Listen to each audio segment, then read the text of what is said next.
امام ابو حنیفہ رحمۃ اللہ علیہ کا ایک پڑوسی تھا، وہ شرابی تھا، شور مچایا کرتا تھا. تو علاقے کا جو ایس ایچ او تھا اس نے اس کو گرفتار کر لیا کہ یہ امام ابو حنیفہ رحمۃ اللہ علیہ کا پڑوسی یہ غلط کام کرتا اور امام صاحب کو اس سے تکلیف ہوتی ہوگی. اس نے اسے گرفتار کر کے جیل میں بند کر دیا. امام ابو حنیفہ رحمۃ اللہ علیہ نے لوگوں سے پوچھا وہ میرا پڑوسی کدھر چلا گیا، وہ آج اس کی آوازیں نہیں آ رہی. تو بتانے والوں نے بتایا حضرت آپ کی وجہ سے اسے گرفتار کر لیا گیا ہے کہ وہ آپ اس کی وجہ سے تنگ ہوتے ہوں گے، اس کو جیل میں بند کر دیا گیا. حضرت امام ابو حنیفہ رحمۃ اللہ علیہ خود جیل چلے گئے، وہاں پہنچے، جا کر بات کی کہ اس کو چھوڑ دو. انہوں نے کہا آپ کی وجہ سے گرفتار کیا ہے، پر میں کہتا ہوں میری سفارش سے چھوڑ دو، اسے میرا پڑوسی ہے، اس کا حق ہے. چھوڑ دیا گیا. تو امام ابو حنیفہ رحمۃ اللہ علیہ کے بارے میں جب اسے پتہ چلا کہ مجھے رہا کروانے والا یہ میرا پڑوسی ہے، اس نے اس کے بعد شراب سے بھی توبہ کر لی اور شور مچانے سے بھی توبہ کر لی. یہ اخلاق معاشرے میں جب پھیلتے ہیں لوگ اخلاق سے متاثر ہو کر ہدایت پہ آتے ہیں. اخلاق عوام کو چاہیے، ہر انسان اخلاق چاہتا ہے، ہر انسان مٹھاس چاہتا ہے. امام احمد بن حنبل رحمت اللہ علیہ کا مکان پڑوسی نے فروخت کرنا تھا. تو اس نے جب مکان فروخت کرنا تھا 2000 روپے اس وقت کے زمانے کی قیمت لگائی. تو لینے والے نے کہا تم اس کے 2000 روپے قیمت لگا رہے ہو، اس کی قیمت تو 1000 روپے ہے. تو اس نے کہا 1000 مکان کی قیمت ہے اور 1000 امام احمد بن حنبل کے پڑوس کی قیمت ہے.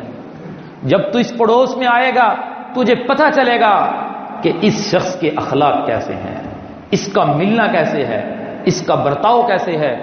میرے اور آپ کے نبی ہمارے لیے بہت بہترین نمونہ ہے، آئیڈیل ہے. میرے نبی کی پوری زندگی اخلاق سے بھری ہوئی ہے.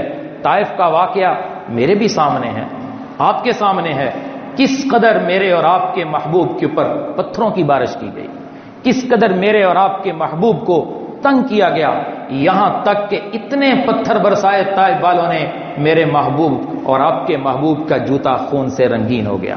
حضرت زید بن حارثہ رضی اللہ تعالیٰ نے اٹھایا اپنے کندھے پہ اور لے کر بھاگ گئے.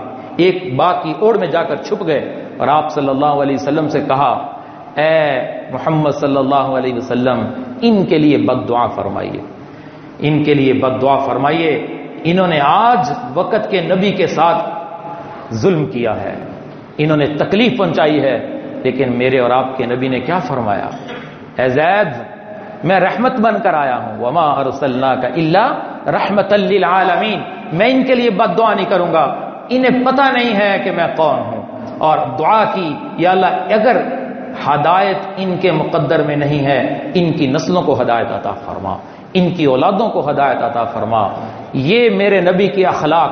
مکہ فتح ہو رہا ہے، اللہ کے نبی فاتحانہ انداز میں مکہ میں داخل ہو رہے ہیں اور سارے کافر جو میرے اور آپ کے نبی کو ایک عرصہ تک تنگ کرتے رہے، اللہ کے نبی کے رستے میں کانٹے بچھاتے رہے، آپ پر ناپاک اوجڑی پھینکتے رہے، آپ کو کاہن کہتے رہے، آپ کو جادوگر کہتے رہے، آپ کو پاگل کہتے رہے.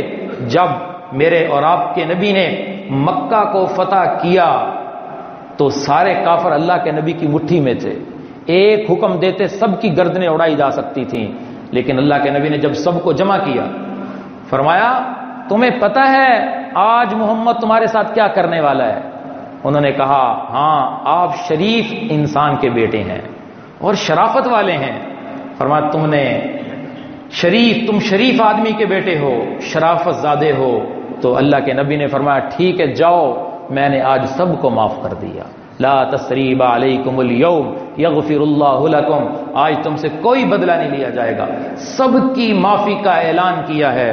بہت بڑا مجھے آپ کو ساری امت کو ایک پیغام دیا ہے کہ جس کی زندگی میں اس نے اخلاق ہوتا ہے اس کے گھر کی زندگی، اس کے باہر کی زندگی، اس کی بستی کی زندگی، اس کی پڑوس کی زندگی بڑی خوبصورت گزرتی ہے.